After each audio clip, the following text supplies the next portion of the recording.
Hello, Harish గారు, అంటే పాలిటిక్స్లో అన్న మాటికి రాట్లా. పాలిటిక్స్లో ఫుల్ సాటిస్ఫై అయిపోయారు ఫ్యాన్స్ ఇప్పుడు రీసెంట్ ఎలక్షన్స్తో. సినిమాల వరకు అంటే లాస్ట్ ఫ్యూ ఇయర్స్లో బాగా ఎక్కువ సాటిస్ఫై చేసింది మీరే గబ్బర్ సింగ్తో. ఇప్పుడు మళ్ళా ఇన్నాళ్ళ తర్వాత మీ కాంబినేషన్ రాబోతుంది. ఐ హోప్ మళ్ళీ మీరు అలాగే సాటిస్ఫై చేస్తారని కోరుకుంటున్నాను. తదాస్తు సార్, నిజంగా మీరు ఒక బ్లెస్సింగే ఇచ్చారు, క్వశ్చనే లేదు. అప్పుడు ఎలా పవన్ కళ్యాణ్ గారి ఫ్యానో ఇప్పుడు అంతకంటే పెద్ద ఫ్యాన్. పైగా అప్పుడు నాకు ఇంకా ఆయన పర్సనల్గా ఎలా ఉంటారు, ఒక షార్ట్ చెప్పినప్పుడు ఎలా రియాక్ట్ అవుతారు ఏంటి అప్పుడు తెలీదు. ఇప్పుడు ఆ ఎక్స్పీరియన్స్ కూడా ఉంది కాబట్టి ఖచ్చితంగా మీరు అనుకున్నదే జరగాలని నేను కూడా కోరుకుంటున్నాను. All the best. Thank you అండి నిశాంత్ గారు, thank you so much. Ganesh గారు ఇక్కడ అన్న ఇది తీన్మార్ సరిగా ఆడని టైంలో నిరాశలో ఉన్నప్పుడు గబ్బర్ సింగ్ సినిమా మీకు పిలిచే అవకాశం ఇచ్చారు. సో అప్పుడు ఏంటి మీ ఫీలింగ్? బల్లెడిగా బా. మీ పేరన్నా? రాజాబాబు. రాజాబాబు గారు, రాజా లాంటి క్వశ్చన్ వేసావు. అందు మంచివాడమ్మా, రాజా లాంటి క్వశ్చన్ వేసాడు.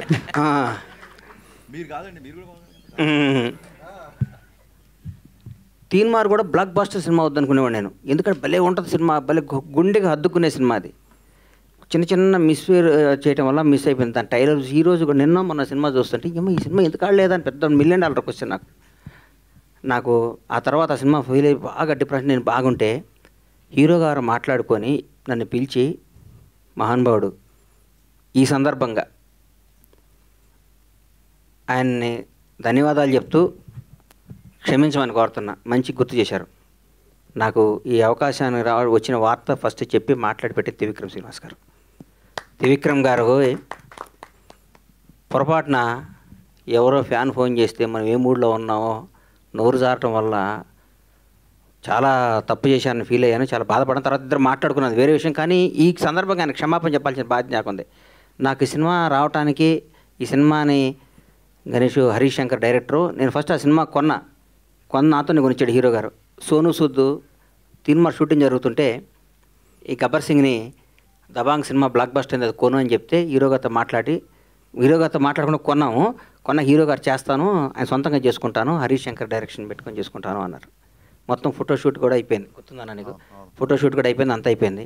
ఒకరోజు హీరో గారు త్రివిక్రమ్ గారు నన్ను పిలిచి నాకు అవకాశం ఇచ్చారు, నా జీవితాన్ని మార్చారు, నా బతుకు అర్థం చెప్పారు. ఈ సందర్భంగా తీన్మార్ను కూడా దాన్ని అద్భుతంగా చేసి మళ్ళీ రిలీజ్ చేస్తా సార్. దాన్ని ఎందుకంటే ఇంతకుముందు పవన్ కళ్యాణ్ గారిది ఒకసారి ఫ్లాప్ సినిమా మళ్ళీ రిలీజ్ చేసి సూపర్ హిట్ అంటూ చూపించాలని నా కోరిక, చూపిస్తాను మీకు. అన్న ఇంకో క్వశ్చన్, మీరు ఇప్పుడు అధికారంలో ఉన్న తెలుగు రాష్ట్రాల్లో 2 పార్టీలకు అండగా నిలిచి గవర్నమెంట్ వచ్చేలాగా. ఆంధ్రాకేం అండగా నిలవలేదు సార్. అయితే నేనేం అండగా, ఇక్కడ నేను అభిమాని అంతే. ఎక్కడ కాంగ్రెస్ అభిమాని, అక్కడ పవర్ స్టార్ అభిమాని అంతే. ఇక్కడ కాంగ్రెస్ పార్టీకి ఓటేశాను, కాంగ్రెస్ పార్టీ కోసం పనిచేశాను. ఆంధ్రాలో నేను ఏం పని చేయలేదు, ఏం చేయలేదు. ఎందుకు అండగా నిలబడ్డాను, నీ వల్లే పార్టీ అధికారం, ఈ మాటలు నేను ఎందుకు మాట్లాడతా చెప్పండి.